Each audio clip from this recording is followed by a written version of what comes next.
Welcome to the tactics talk for Leicester versus Sunderland, Sam. Obviously, you've seen the last few games. What's your kind of take into this game before we get into the teams? I think it should be another win. I think every game this season for us should realistically be win. I know some point we will lose or draw. Obviously, so far it's only just been a one loss, which you can't complain about. But at some point we'll start to drop a couple of points maybe here and there, and that's to be expected. But I think we need to carry on this form. Beating Sunderland would be great because they're a team that are going to be fighting for the top 8 maybe this season. So we need to definitely get another steps ahead of them. Ipswich with a game in hand and Leeds 11 points behind us and they're in third. So for me, definitely need to beat Sunderland at home. It's a massive game and I just think the way our team is, it's a level above everyone else and it would be a shame if we didn't win. Yeah, and obviously I came in today and said that I think it's going to be a tough game tomorrow. As much as they just lost to Stoke, who aren't in the greatest of form, they are a tough team to play against. I think they were in the playoffs last season, and they struggled to go up. But again, it's a home game. You say that. Did you say that they're going to come out and attack? But yeah, I think again, it's a home game. They're gonna just sit back and try and get a draw out. Well, some teams have different styles. I think maybe see might more of an aggressive side from them, but I can never really tell tomorrow. Like I said, I think every game from now on we should really be winning anyway. Yeah, guys, make sure you put your comments in while we get into the team news. So, Sam, we'll start with you. I'm guessing there's only one name in that goalkeeping space, isn't there? Manton, not done much wrong. Not really had to do much this season, let's be honest. Defence has been really solid, as to be expected anyway. There would be anyway, just the way that the season is and the way we've got the players lined up. So he's been a solid keeper when he's needed to be, but yeah, stays in the lineup ahead of the other 7 goalies we've got. Yeah, I might as well just put him in as well because Hermanson is, like I say, we bought him for 5 years. He's not going to get out of this squad now, is he? Unless he gets injured, I think he's pretty much in there for the rest of the season. Yeah, we might as well. When we do these shows, we might as well just have him in at the start, haven't we? We'll move into the back line then. Obviously, I'll go first. And I just don't think there's any change in, is there really? I think there will be changes because we only played 3 days ago. So I think you're going to see, and we're playing on Saturday again, 3 matches in 7 days. I think you're going to see a handful of changes, to be fair, against Sunderland. Yeah, the first person I'm going to put is the GOAT, Vestergaard. I'm going to call him the GOAT from now on because he's quality in this league. All it took was getting relegated. Maybe, but he's doing brilliant in this league. He scored a good goal. Scored a scrappy goal, but every goal counts, doesn't it? And on the left-hand side, I'm going to put JJ in. I just think while Doyle was out, he's the only man that can take his role. And on the right, again, I think there's only one man for the job, and it's FaZe. I think the Emperor at the back, since Doyle's been injured, has been the absolute solid back line, and I don't think there's many changes there. Is anyone that you decide to change there? Yeah, I am going to change it around again because I think, with a lot of players we have, we can change around fairly easy. Vestergaard, I think, sits in the team again fairly comfortably. He's been, again, probably one of the best players in our team, regardless. For me, left back or left centre back, I should say, I would put Justin in that role as well. I agree that he's looked fairly decent. Again, he probably is a bit too good for the Championship. For me, my right centre back, again, these positions are weird to change. I'm going to put Cody in because, again, I think there's a lot of games, and Cody's one of these players he should be first team. So I think you are going to see him feature in a lot more games now that he's coming back. And again, we've got a lot of games coming up, so I wouldn't risk playing the same players week in, week out because we don't want to cause injuries, as we've seen. There's been a lot of injuries in the past couple of weeks. We've seen Atkin out as well now, along with McAteer and Cannon. I can't remember, there's a couple more isn't there still. So we do need to be careful that we don't pick up any more injuries because I think that was a big part of failing to get, even the top 4 spots in those seasons a couple years ago, and it didn't help us the season prior to the last one where we struggled because of injuries. And I think we need to be careful that we don't pick up too many injuries because we know we're a bit cursed at the moment. And past couple of months we've looked pretty okay, but there is a few like Atkin that are out. So for me, I would just keep the rotation going so players as fit as possible so we pick up less injuries. Yeah, David here says, I'd rest Justin for Chowdhury as Justin does get injured. He's played too often. Yeah. I guess, but then you could say that for a lot of players. You've got Ricardo Pereira, who's playing in more of a midfielder role now, and he's still playing as good as we know him have been in the last couple of years when he has been fit. You just think, though, that there's one bad tackle that's going to send him out for 9 months. No, I get that. So, for me, I would rest a lot of players. I would switch it around, and I think it's going to reflect in my team because, again, I think it's going to be. I know we've played fairly decent with the players we've got, but it can take a toll. So I think we will rotate some of them. Yeah, Facebook user here says, if we play, we are ability in this league. You shouldn't worry about anybody. I guess you say that, Ben. We lost to Hull at home 1-0, exactly. So you got to take every game. It is Championship is not an easy league. A little stat that I read this time last year, QPR I think were top of the league, and look at where they are now. Look at where they finished last season. So things can change very quickly in the Championship. All it takes is a few losses. I mean, Middlesbrough, a great example this season. They were banged down near the bottom. I think they were second bottom, if not bottom at times.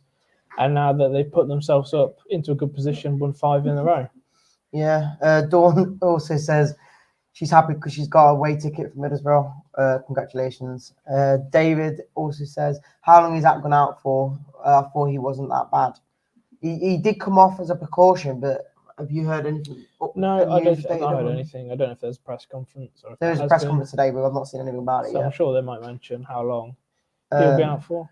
And then the last comment before we keep continuing is we should give Dak a go to see if he can plays any crap. And don't play him again. At least we know why Maresca's not used him. The reason it's not been used is Ian Asher and Vardy are both scoring. So, and again, I think Maresca would probably rather start Tom Cannon with one leg than Daka.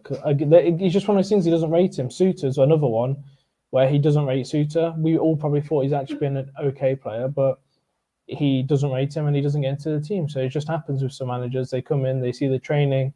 Clearly, Daka, Suter, they're not putting enough effort in on the training pitch. So hence why it reflects they're not in the team. Yeah, again, guys, make sure to put your comments in on what you think the team will be for tomorrow's game while we get back over to the teams. So, Sam, we'll get into your midfield. It's going to be a bit repetitive, but I think... Yes and no. I'm changing up. For me, Chowdhury replaces Pereira. Okay. Because, again, I think we played 3 days ago. You don't want to risk any injuries when I think someone like Chowdhury can do a fairly solid job. And, again, this is first half. If we end up going into it losing or not performing as well, you can do those subs at half-time. For me, I just wouldn't risk playing all probably the regular first team players, as you would call them, because you need to go into some games. You need to have that mentality of we've got a good enough team, we've got a good enough bench players like Man City do. If they played on Saturday, you'd see them rotate the team completely for a Tuesday game.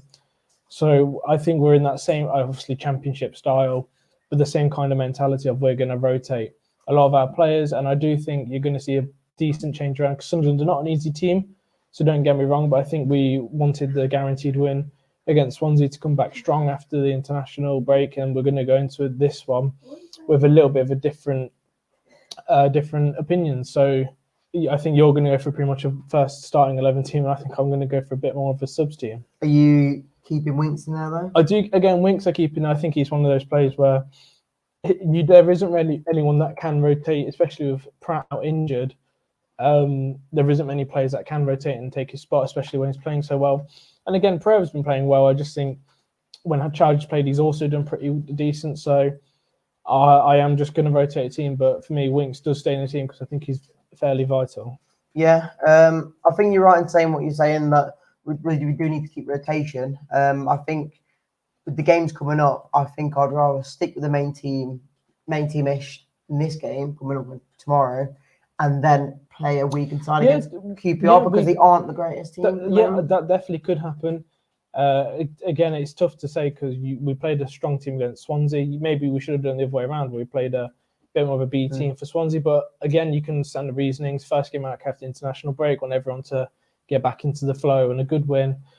Listen, I think the team we've got is way too good for the Championship. So whoever we play, even these bench players, they're not really bench players. Like Man City, you've got Jack Grealish, who's 100 million on the bench there more than Bernardo Silva comes on, and whoever their striker is, Haaland, and then whoever the other one is, forgot his name. Alvarez. Again, two great strikers. Again, Alvarez, probably too good to be sitting on Man City's bench, but he's in the rotation where he'll play a game because they've got a lot of games, and like we do, I think the team we've got, we need to have faith in the players that do sit on the bench a little bit more. But for me, when Chowdhury comes in, I think he does a solid job, which is why, again, I'd rotate him back into the team. Yeah, I'm just going to quickly put them in because I think we both know where it's going to go. Yeah. Winks and Pereira. I think maybe on the QPR game we do switch up a tiny bit because they are a weakened side that we're going to be playing against. So I think we need to. But going forward, I do think we are going to be keeping it in the same team tomorrow. To be totally honest. Yeah. Again, I don't disagree if we do that, but I think if we get an injury.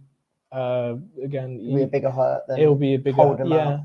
So I just think rotating isn't the worst. And again, if we go into, we did it against Swansea, if you ask me, where we were losing 1-0 and we had to keep our calm to get the goal that we needed. So for me, if we go into the break losing 1-0, I wouldn't stress. I just be like, right now, let's do 3 subs. Let's bring on Pereira, XYZ, whoever follows those subs to make sure that the main starters get back into the team. But for me, I think we have a very good team, and the rotation, I think, is going to be vital because, again, how many games are we in? Is this the 12th or 13th? Day now. But it feels like we've played a lot of games consecutively. I feel like every time there's a football match on every 3 days at the moment for us. So we've got to be careful with, injuries and stuff like that. But this stuff happens. You see Atgun's injured and we don't know how long for. But again, for me, this is why I'm just rotating the team around. Yeah, David says here, I think he does like Suter, but Faye Vestergaard have been too good. I don't think he does like Suter because I think he would have seen him rotated in more. If he liked Suter, he would have played him against you've got to say, I think you've got to call out the likes of Chowdhury. He's not a centre back. He's been played as a centre back more than Suter, so that's one kind of way you could look at it. Mike also says Cody and Suter to play rest. Faze and Vestergaard, I guess. I wouldn't, because Sunderland are a tough team. I wouldn't change it around where it's an unfamiliar formation, unfamiliar players. I've never seen Cody and Suter play at all together. I don't think they have. You can't change it too much. Again, if you change around for me, keeping Vestergaard in there with Cody and Justin, for me, that's enough of a team that they've played a few games together now, especially Vestergaard and Justin, where they're comfortable. Cody and Suter could be a wild card, and you never know what could happen if you play 2 players that have never played before. And Sunderland's going to be a tough game. Yeah, and then the final comment before we get back into teams is Rye says Enzo on Atgun. He said he's having a scan. So in a bit we'll have some news. Tomorrow is complicated, and hopefully nothing serious. So he's not going to be probably out for tomorrow, a few weeks. But again, for me, it's not an issue. We signed way too many wingers as it was, so I think luckily. We did sign him, I guess, in the end because both McAteer and Atkin are now injured. So it is what it is. Hopefully it's not too bad. But I think the 2 that started did well enough anyway. Sorry, I'm losing my train of thought. It's all right. We'll move back into the teams now. Guys, make sure to comment your views and who you think you will start. We'll get into my midfield now then. I think, I don't know, the first name on the team sheet, is it Juice still? For me, he's had good games. He's had bad games. I think you can't drop him. He's only rated the highest best player in the championship. You can't drop him, but I think maybe you give a chance to someone else. But I'm gonna have to keep him in there. I wouldn't. I wouldn't give anyone else a chance. He's literally the best player in the championship. So I'd keep him in there because why would you drop the best player in the league? And then on the right hand side, do I give Wilfred a rest? Did he start against?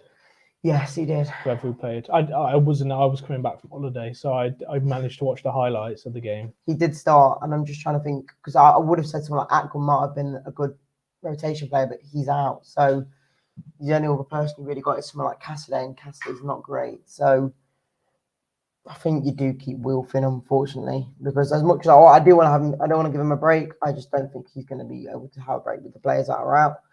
For me, anyway. So that is my midfield. For tomorrow. Sam, going back to yours. Yeah, I think you're going to see a bit of rotation. Obviously, keep KDH in there. He's been a fairly, again, best player in the championship. I think he has definitely been an outstanding player in this league, and he's doing what he said he was going to do and be one of the best players in the league. And I think he's kept to that. I think he's been an scapegoat for a few fans not to mention Not me. anyone. Not me. But I don't think he's really done a footing wrong. Done a couple bad passes, but everyone does that in a match. That's football. You know, they're only human. So I think, yeah, he's been the best player in our team, period. So for me, if he's fit, he plays. So And then on the right, it's a tough one. We've got a lot of players in that position. I don't trust Cassidy enough to start. No. So I think I am going to have to put Ndidi in there as well. I'm not a massive fan of Cassidy so far, from being honest with you. I thought he'd come in and do a pretty solid job, but he really hasn't impressed so far. I mean, I think you could probably agree with that one. Yeah, I'm really unconfident on Cassidy at the moment. I know Phil has said he had a good couple of games when he's last played, but for me, he just doesn't seem comfortable on the ball. He just doesn't seem to be confident enough to be in that side at the moment. Whereas someone like Will, because he's so experienced in the Premier League, and at the moment he's too good for this league. He has to kind of be in there to solidify the team. We'll get into the wingers now. Then, for me, we've only really got one option on the wing, haven't we? On the left hand side, I don't think there's anyone else you could kind of put in there. So Mavididi just walks into the team, I guess. Yeah, fairly solid. He looked like he had a good game against Swansea. Did what he needed to. Did he get any assists or goals? I don't think he assisted or scored, but no, I know he didn't get a goal, but yeah, solid player, like you say. Not really much other options we have, but that's not an issue because he's been a pretty good player anyway. Yeah, and then on the right hand side, again you've got Fatu, you've got Albrighton, maybe as a rotational, but then I think again I'd say that Albrighton's probably better suited for someone like QPR, where you could bring him up. Yeah. He is going to be too good for the QPR game, but I think my only choice is Fatu at the moment. Deserves the spot. He scored, which is good to see. Obviously, first goal for Leicester City, so good to see. And then we'll move into your wingers as well. So who are you picking? I agree with you. Same left winger and right winger. Mavididi on the left. Again, we are looking a little bit.